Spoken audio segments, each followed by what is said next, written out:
Hello guys, well Lee here. Today, let's get all of the phones that we have tested ranked in this video, according to how much they flicker, as well as some of the basic explanation on our ranking system. This video will also serve as our international intro video, so I guess let's start.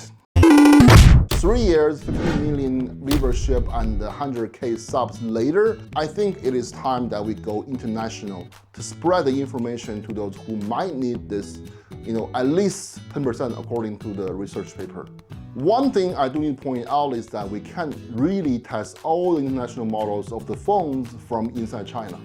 We do have a lot of global models, and you can probably find the renaming from other sources.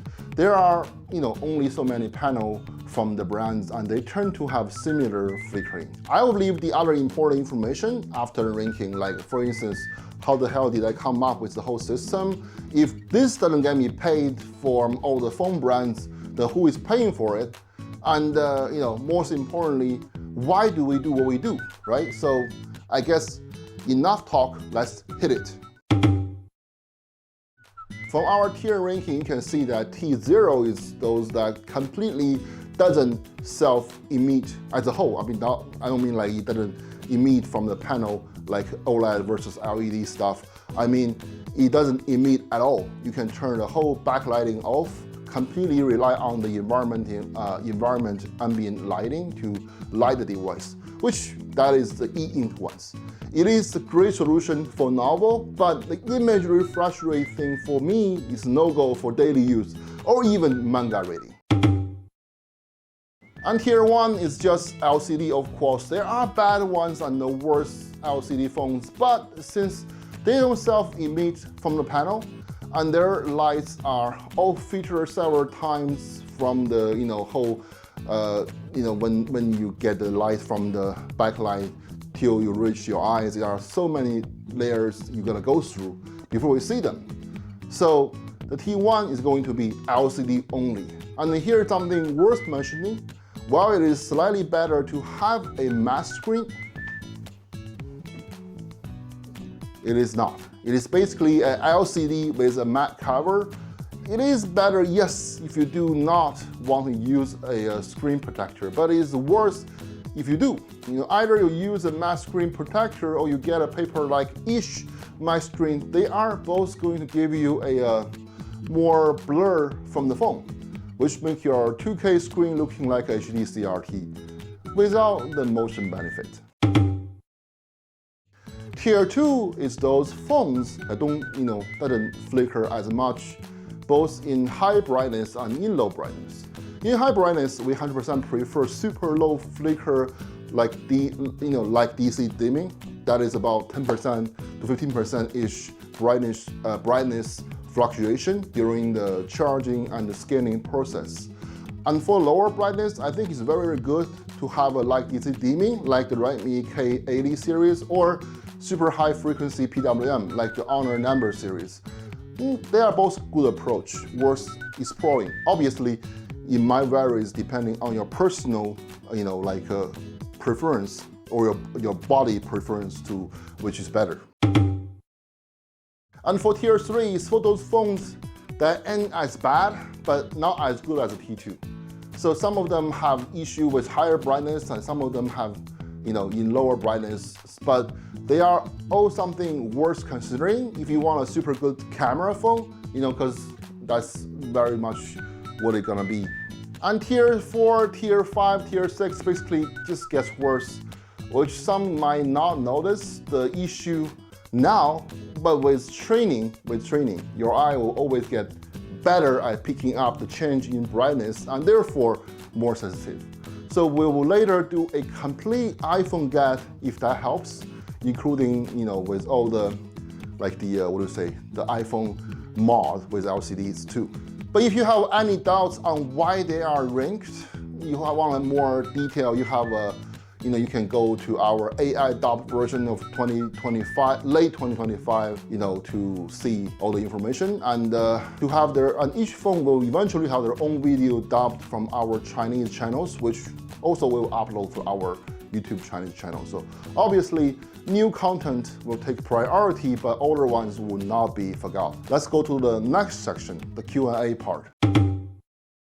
So first of all, how did I came up with this? Nobody told me what's good, and it was, when I started doing this, it was like kind of, what they say, foggy at best. The brands don't tell you anything. The reviewer certainly is paid.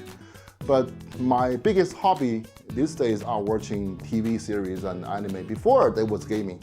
I mean, if you have like a challenging job with 4 channels to manage across various platforms, you have probably be, like me, so let's say no judgment, please. But video games, or to be more precise, console games has been my passion.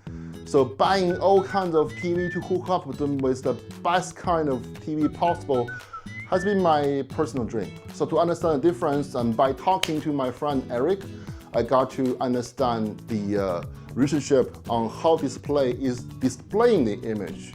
May it be the most most advanced and recent sample and hold for the LCD and OLED, or the best motion, just single line strobing one at a time and disappearing simultaneously, or plasma full image strobing, but each picture got like 8 to 12 times depending on the models. By understanding sample and hold, it is not like that hard to tell why PWM dimming is just the extra brightness fluctuation on top of DC light dimming. So the irony of the whole thing is that CRT, which is probably the most flickering display by our standard, but which is also my passion, led me to the figuring out of why OLED phones is bothering me so much. It still bothers me, but it was worse. So as I'm constantly on my phone and PC for work, yes, I talk to my fans directly, so the supply chain, so as the distributor,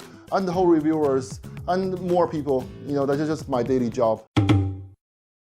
So which is also why I can't be doing the whole thing by myself. Making video is both time and money consuming for anybody.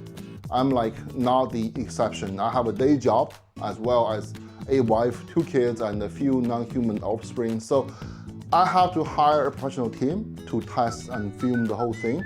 3 years later, we are still not making money from any phone company. And since we mostly do phone tests, few products that came to me really caught my attention. So I ended up only did like 1 series sponsored video, which is like a 3 laser projector with water cooling. Sounds pretty cool, right? It's sort of like a dream coming true for me, because obviously, like audio, there's on video stuff like a screen, there are always new technology, and be able to experience them firsthand without paying. That's like a dream coming true. All this you can verify from our Bilibili account, and read my fans' comment. It doesn't take a brain too smart to understand like there's no brand will pay me to expose how bad their screen, and honestly speaking, there is no such thing as a eye protection phone. It is not like you can use a phone for a month and your eyesight will get better or something, right? What we have is super bad, and not as bad for OLED phones. So the whole channel is sponsored by myself or my own company, Venture Electronics to be exact. And we are quite respected in our niche field of personal hi-fi audio gears. Our earbuds, along with our dongle, will provide a full new experience that is not hurting your hearing or giving you as much itchy feeling as those in-ears. And you don't have to worry about having some FR thing in your ears to hurt your brain or something when you try to sleep. So for a price of a cup of coffee or 2, not to say wireless or in-ear are bad. Merely saying we are offering a better experience indoors for longer sessions with better sound quality for all my hobbies, which are again video, music, and gaming. This video is not meant for you to be like pushed by our gears to support the channel or anything. I'm merely stating them out publicly so you know how the channel is being funded and why we are doing what we're doing. Or if you have a hi-fi nuts friend, you can tell them, well, Lee said, venture electronics gears is not just good for the money, it's good, period. I dare you to challenge our gears, right? But at the same time, lastly, I want to emphasize our tests on the Flickr mostly reflects on your usage if you are typing, reading a lot on the phone. If you are watching a lot of movies, playing a lot of games, even the screen is not flickering by itself, the constant refresh of the image, the fast-paced stuff would definitely make your eye sore, on top of whatever the screen does by itself. So it's, in a way, relatively less important if you want a phone just for gaming and for watching a movie. But if you have a sensitive eye for PWM, yeah, just really be careful. I hope this is gonna help. I guess, till next time, bye-bye.